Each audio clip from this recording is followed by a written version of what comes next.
बात को आप लोगों ने पकड़ना है। आज बहुत पावरफुल वचन था सैटरडे, इतना पावरफुल था कि तुम सोच भी नहीं सकते। मैंने सैटरडे को बताया था कि तुम्हारा सबसे बड़ा खतरनाक दुश्मन कौन है, तो बहुत सारे लोग तो नहीं बता पाएंगे, लेकिन एक बहन से ने बताया, काफी पास चलेगी। हमारा सबसे बड़ा खतरनाक दुश्मन है हमारा शारीरिक जीवन। हालेलुया। जब भी वचन बोलो यस, खुदा की महिमा में मैं बढ़ चुका हूं, मैं खुदा के साथ हूं, ऐसे अंगीकार बड़ा वाला। एक आज हम कई टेस्टमनी सुन रहे थे ना, जैसे कुछ लोग बीमार थे, किसी के बेटे में, किसी के भाई में हालात आया, सांप ने काट लिया, ये हो गया, वो हो गया, वो डरे नहीं। उन्हें पता था उनके अंदर जो वर्ड मेरे द्वारा दिए जाते हैं वो काम कर रहे थे, इसीलिए उन्होंने जीत पाई हालातों पर। और आज हम गवाहियां सुन रहे थे। अगर हम भी गवाहियां लेकर आना चाहते हैं बहुत सारी, तो ध्यान दो, अंगीकार करना है परमेश्वर के वचन को अपने मुंह से लगातार। तो हमारा सबसे बड़ा शारीरिक दुश्मन है हमारा शारीरिक जीवन। अब तुम्हें यह चेक करना होगा मेरे अंदर कितना शारीरिक जीवन काम कर रहा है। हालेलुया। इस मिनिस्ट्री में कई लोग आए, शारीरिक जीवन के कारण टूट गए। जो फलवंत जीवन परमेश्वर ने उनके लिए इस मिनिस्ट्री में रखा था, परमेश्वर ने उन्हें यहां चुना था, इस मिनिस्ट्री में लेकर आया था। परमेश्वर के चुने जाने पर, यहां लाने जाने पर उन्होंने उस बात को रद्द कर दिया। और बुद्धि, शारीरिक जीवन के कारण, शारीरिक जीवन ने उन्हें मारा, पीछे किया। कुछ लोगों की कॉलिंग थी, कुछ बड़े वर्ष पर बनना चाहते थे, कुछ लोग बड़ी सेवकाइयों को करना चाहते थे, उनकी कॉलिंग रद्द कर दी शैतान ने उनके शारीरिक जीवन के कारण। बाइबल कहती परमेश्वर ने बड़ी कॉलिंग से शाऊल को बुलाया था। शाऊल के लिए जो शब्द यूज हुए एक भविष्यवक्ता शमूएल के द्वारा, वो प्रशंसनीय थे। वो इतने महान शब्द उसके लिए यूज हुए थे, इतना पावरफुल इंसान था। लेकिन एक दिन हुआ क्या, जब वो बढ़ने लगा, जब परमेश्वर से बढ़ाने लगा, वो जीतने लगा, राजा के पद पर देश हारने लगे, उसके सामने लोग घुटने टेकने लगे, बड़े बड़े राजा घुटने टेकने लगे। उसे लगा शायद ये मेरी सोच से, मेरी काबिलियत से हो रहा है। वो परमेश्वर के वचन को धीरे धीरे पीछे करने लगा, खुदा के दास की बातों को इग्नोर करने लगा। और जैसे जैसे वो इग्नोर करने लगा, बाइबल कहती है वो 2 साल उसका राज्य नहीं चला। वो राजे के पद पर, उस कुर्सी पर 2 साल भी नहीं रहा कि उसका परिवार और खुद वो मारे जाते हैं। उसकी जो कॉलिंग थी उसके शरीर के जीवन के कारण खत्म हो जाती है। कितने लोगों को बात समझ आ रही है? ये सीरियस विषय है हमारे लिए। जब आप चुने जाते हो, फिर बाइबल का वर्ड आपके अंदर होना चाहिए। हर मनुष्य को पता लग रहा होता है कहां मैं गलत कर रहा हूं, कहां मैं झूठ बोल रहा हूं। परमेश्वर के सामने, खुदा के दास के सामने, उसके लोगों के सामने अपने छोटे से मतबल ले। हालेलुया। ये छोटा सा तुम्हारा मतलब, तुम्हारा छोटा सा झूठ एक दिन तुम्हें बड़े मकसद से दूर कर सकता है।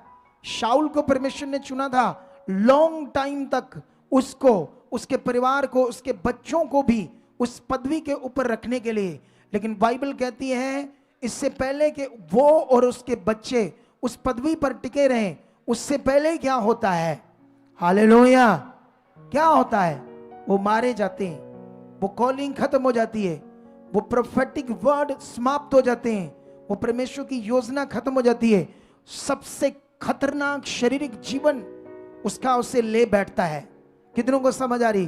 परमेश्वर को कथा कहानी नहीं है, परमेश्वर सीरियस विषय है, परमेश्वर जीवन का विषय है, परमेश्वर एक बड़ा विषय हमारे लिए।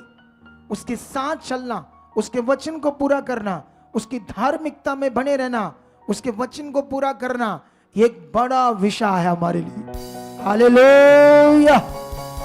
ऊंचा बोलो हालेलुया। आज का वचन स्टार्ट करते हैं। ये थर्सडे का टॉपिक था, उसमें मैंने हथियारों के बारे में बताया था। जो परमेश्वर ने कहा था हथियार बांध लो, लेकिन वो टॉपिक अब तुम्हें थर्सडे का वचन सुनना होगा और सीखना होगा वहां से क्या क्या वचन था मेरे लिए, क्योंकि वचन इतना बड़ा विषय है। मैं परमेश्वर के वचन को बहुत महत्व देता हूं, क्योंकि ये जीवन है, ये सब कुछ है। तुम्हें भी अपने मन में इतना ही दर्जा देना होगा। आप जानते हो, मैं परमेश्वर की ओर से ठहराया हुआ उसका एक दास हूं, एक अपोस्टल हूं। मेरे खिलाफ शैतान हो सकता है, मेरे खिलाफ शैतान लोगों को खड़ा कर सकता है, मेरे खिलाफ शैतान सेवकों को खड़ा कर सकता है, कुछ लोगों का विश्वास खराब करने के लिए। अगर मैं परमेश्वर के साथ सही हूं, राइट हूं, तो करोड़ों लोग तुम देखोगे इस मिनिस्ट्री में। और ये होना है, कहानी नहीं है, ये 100% होना है। एक दिन मैं तुम्हें यहां मरे हुए बंदे डेड रिपोर्ट के साथ जिंदा किए हुए दिखेंगे यीशु मसीह के नाम। एक टाइम आएगा, एक टाइम आएगा जब लंगड़े उठकर चलेंगे, एक टाइम आएगा जब जन्म के अंधे देखेंगे, एक टाइम आएगा जब रीढ़ की हड्डियां टूट चुकी हैं, करोड़ों रुपए लगाओ कोई इलाज नहीं है दुनिया में, मस्कुलर डिस्ट्रोफिया बीमारी है। टाइम आएगा और वो उठकर चलेंगे और ये दिन बहुत नजदीक है। आमीन ऊंचा, बरकत ऊंची, हालेलुया। इसलिए आओ मैं तुम्हारे लिए एक अफिसियों का वचन पढ़ता हूं। इस वचन का आज हमारा टॉपिक है, ये थंबनेल देखो, इसके ऊपर भी ये लिखा हुआ है, परमेश्वर की सामर्थ का प्रभाव। यही हमारा टॉपिक है आज। इधर देखो ध्यान से सब लोग सुनो, इस वचन को मैं पढ़ता हूं। इसलिए प्रभु में और उसकी शक्ति के प्रभाव में बलवंत बनो। इस वचन को आज हमें समझना होगा। ये वचन क्या है, इस वचन का मीनिंग क्या है तुम्हारे लिए खास करके। तो इससे पहले कि मैं तुम्हें इसका आज मीनिंग बताऊं, मैं तुम्हारे सामने कई सारे वचनों को पढ़ूंगा तुम्हारे लिए, फिर वापस इसके ऊपर आऊंगा, ठीक है। मैं न्यायों की पुस्तक में जाऊंगा सबसे पहले, और वहां पर तुम्हारे लिए एक वचन पढ़ूंगा जल्दी जल्दी, ताकि तुम इस वचन को सीखो कि ये परमेश्वर का वचन क्या कहता है, ठीक है। यहां पर परमेश्वर का वचन 7 अध्याय, ठीक है, उसका 3 से लेकर 4 तक वचन पढ़ता हूं। क्या लिखा है, इसलिए कि जाकर लोगों में ये प्रचार करके सुना दे। परमेश्वर गिदोन को कहता है अपने दास को। हालेलुया। कितने लोग सीरियस है इस वचन के साथ? हालेलुया। परमेश्वर अपने दास गिदोन से कहता है कि जो मेरे लोग हैं इजराइली कलीसिया, उनको जाकर मेरा ये वचन दे। इसलिए तू जाकर लोगों में ये प्रचार करके सुना दे कि जो कोई डर के मारे थरथराता हो वह गिलाद पहाड़ से लौट कर चला जाए। हालेलुया। आप जानते हो यहां पर फिलिस्तियों और मिद्यानियों के साथ एक बड़ा युद्ध था। वो इन्हें खत्म करने के लिए इजरायलियों को बढ़ रहे थे। तब परमेश्वर गिदोन को यूज करता है। आज लोग हील हुए, खुदा ने मुझे यूज किया, और मुझे जब तक मैं जिंदा हूं आपके लिए यूज करेगा। हालेलुया। आंखें बंद करो और फिर से 1 मिनट की प्रार्थना करो कि परमेश्वर, जो वचन स्टार्ट हो चुके हैं, इनका गहरा मतबल मेरी जिंदगी में बैठ चुका है, इनका फल मेरी जीवनों में आ चुका है। 1 मिनट के लिए प्रेयर करो।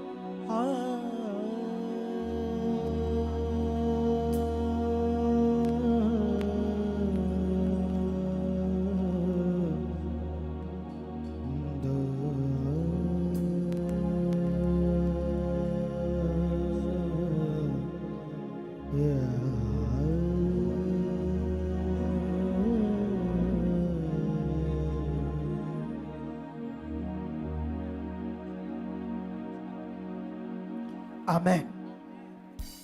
तो यहां पर आगे पढ़ते हैं, क्या लिखा है। लिखा, जो कोई डर के मारे थरथराता हो वह गिलाद पहाड़ से लौटकर अपने अपने घरों में चला जाए। तब 22,000 लोग लौट गए। ये वो लोग हैं जो युद्ध करने के लिए गिदोन के साथ थे। और परमेश्वर ने अपना वचन दिया कि इन लोगों में जो डरते हो उन्हें कहो कि तुम अगर डर रहे हो कि युद्ध में मारे जाएंगे, मेरे बच्चों का क्या होगा, तो तुम अपने अपने घरों में लौट जाओ। ये वचन दिया। और बाइबल कहती 22,000 लोग अपने घरों में लौट गए। आगे क्या होता है 4 में। फिर यहोवा ने गिदोन से कहा, अब भी लोग ज्यादा है, उन्हें सोते के पास नीचे ले चल, वहां मैं उन्हें तेरे लिए परखूंगा, और जिसके विषय में मैं तुझसे कहूं ये तेरे संग चले वह तो तेरे संग चले, और जिसके विषय में मैं कहूं कि ये तेरे संग ना जाएं वह ना जाएं।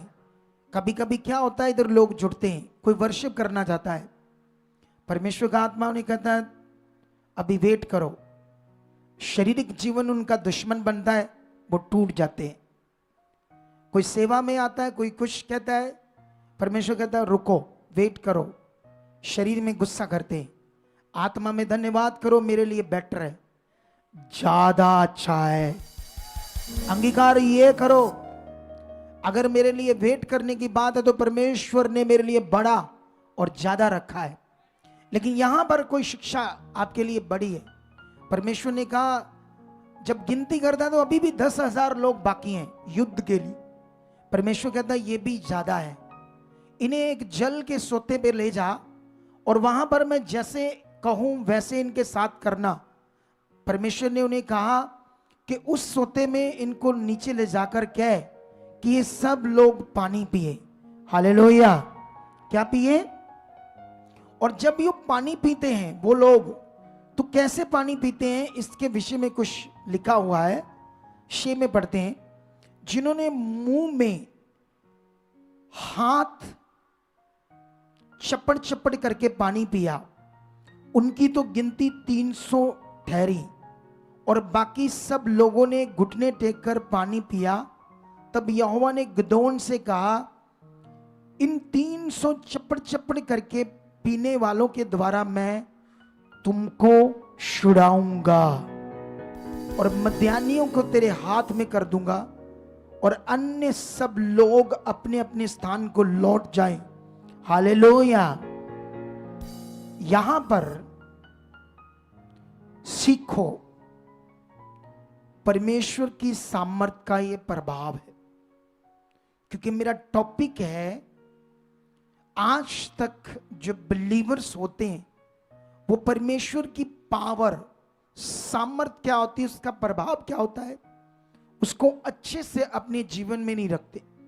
इसीलिए छोटे छोटे हालातों में मन खराब करते हैं, छोटी छोटी बातों में झगड़ा करते हैं, क्योंकि उन्हें परमेश्वर की पावर की पहचान नहीं, उसकी सामर्थ के प्रभाव के बारे में नॉलेज नहीं है। इसीलिए ये वचन सीखो कि परमेश्वर ने यहां पर क्या किया।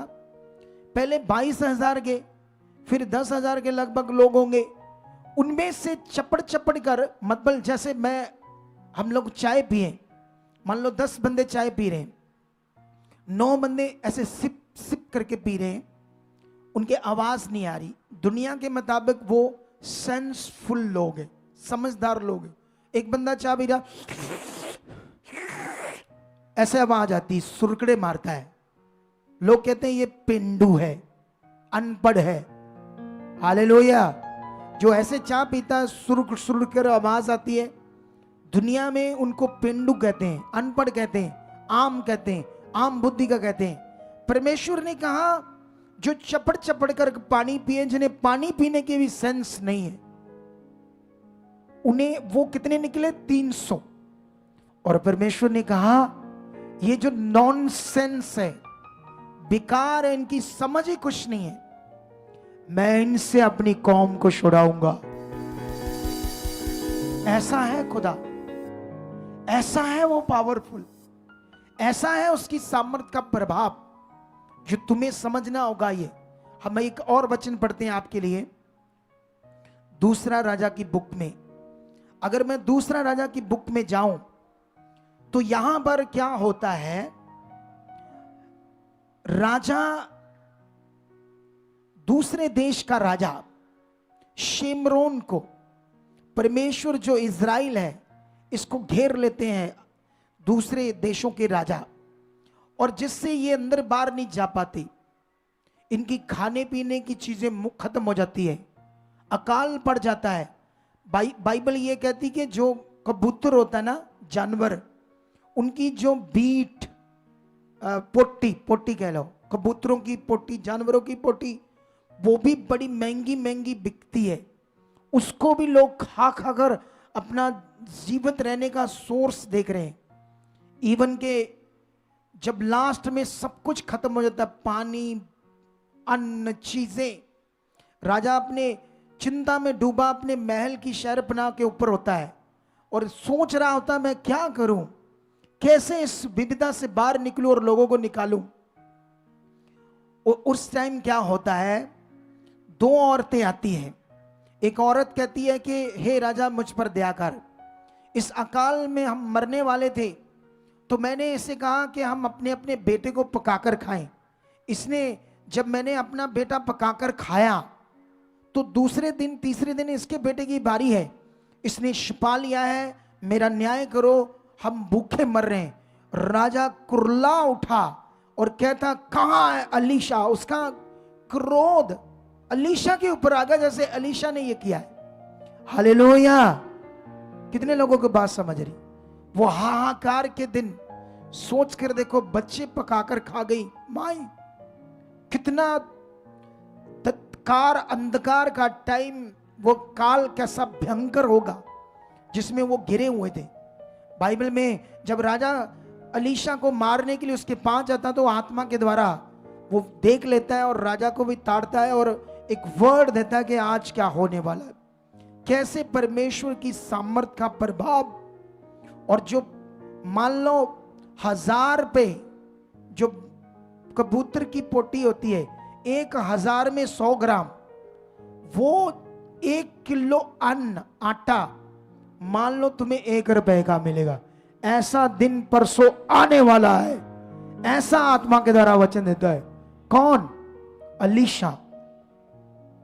और ये तुम्हें समझना होगा कि इसकी सामर्थ का प्रभाव है। मैं पढ़ता हूं ये वचन, दूसरा राजा 7 अध्याय उसकी 3 से पढ़ेंगे। क्या लिखा?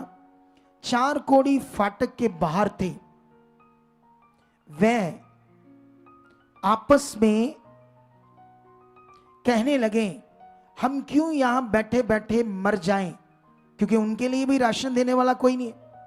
यदि हम कहें नगर में जाएं तो वहां मर जाएंगे क्योंकि वहां अकाल पड़ा है, और यदि हम यहां बैठे रहे तो भी मर जाएंगे। इसलिए आओ हम अराम की सेना में पकड़े जाएं, क्योंकि अराम देश के राजा ने घेर रखा था इज़राइल को। यदि वह हमको जिंदा रखें तो हम जीवित रहेंगे, और यदि वे हमको मार डाले तो भी हमको मरना ही तो है। हमारे लिए टाइम तो ऐसा है, दोनों तरफ मरने का टाइम है। हम अपने आप को पकड़वाते हैं अराम के राजा की सेना के हाथ में। अगर उन्होंने जिंदा रख लिया तो ठीक है, हम जीवित रहेंगे। अगर उन्होंने मार दिया तो मरना तो फिर भी है। ये तक हालात है।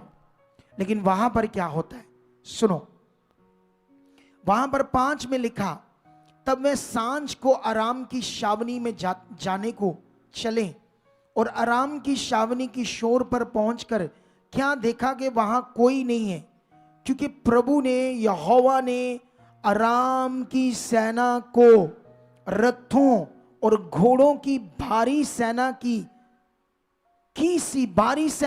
सी आहट सुनाई दी, और वह आपस में कहने लगे थे, सुनो, इज़राइल के राजा ने हित्ती और मिस्री राजाओं को वेतन पर बुलाया है कि हम पर चढ़ाई करें।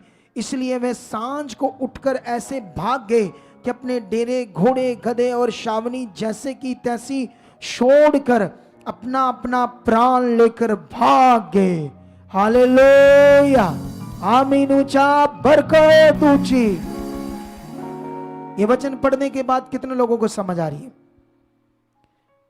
अराम देश के राजा की सेना घेरे हुए थे इज़राइल को, और उनकी जो छावनी थी, जो पूरी छावनी डाले हुए थे, तंबू डाले हुए थे, घोड़े, रथे, राशन, आटा, सब्जियां, दालें भरपूर मात्रा में उनके पास था। जानते क्या होता है? परमेश्वर एक ऐसी आहट उन्हें सुनाई देती है जैसे एक बड़ी भारी सेना। आप जानते हो जब कोई सेना आती है, घोड़े, हाथी के आवाज, रथों की आवाज इतनी भयंकर होती है जब कोई बड़ी सेना होती है। ऐसे उन्हें सुनाई दी, ऐसे उनके अंदर भय समाया, वो सब कुछ छोड़कर भाग गए अपना प्राण लेकर। ये किसने किया? ये किसने किया? ऊंचा बोलो, ओ ऊंचा बोलो। तुम क्या लोग हो? क्या है तुम्हारा सोच? अगर तुम्हें खुदा ने कहा ऊंचा बोलो तो बोलो। किसने किया ये? तो क्या तुम इस समझ से नहीं बोल सकते? तुम चुप क्यों? उस बात को अंगीकार करो, ये परमेश्वर ने किया है। और जानते जब तुम करोगे ऐसा कि ये परमेश्वर ने किया, अंगीकार, वो वचन तुम्हारे जीवन में पूरा होना। आने वाले समय में ये वचन तुम्हारी जिंदगी में पूरा होना है। अगर ये तुम्हें पता ही नहीं, तुम ऐसे बैठे हो। मैंने कहा किसने किया? मैंने कहा किसने किया? उसी वक्त ध्यान दो, ऊंचा बोलो, मेरे यहोवा ने। ऐसे अंगीकार करो, अपने जीवन को खोलो खुदावंत के साथ। अपने पुराने जीवन को हटाने के लिए तुम्हारा प्रैक्टिकल, तुम्हारा अंगीकार बड़ा मेन। लेकिन हम एक और वचन पढ़ते हैं आप लोगों के लिए। यहोशू की बुक से हम जाएंगे ताकि तुम्हें यह समझ आए कि परमेश्वर जो ताकतवर है, वो सामर्थ्य कैसे काम करता है। आप जानते हो जिस आशीष को देने की बात परमेश्वर ने की, जिन आशीषों को, जिन आशीषों से भरे देश को देने की बात की परमेश्वर ने, कितनों को बात समझ आ रही है? याद रखना, जब उसने बात की या वर्ड दिया तो वो कैसे पूरा होता है।